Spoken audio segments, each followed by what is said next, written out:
Dal sigur chialan maman?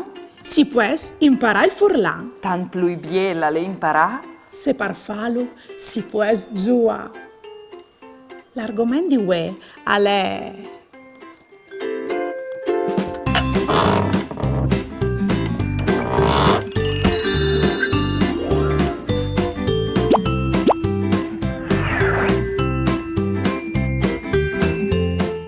la lezione di ue si intitola La lettera Q.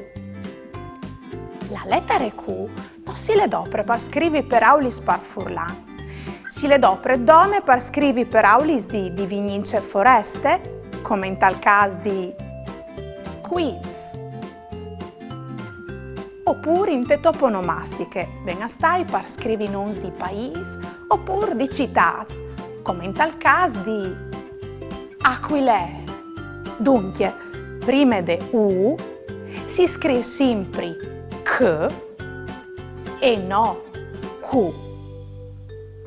Dunque, non si scrive quadricula Q, ma quadricula C.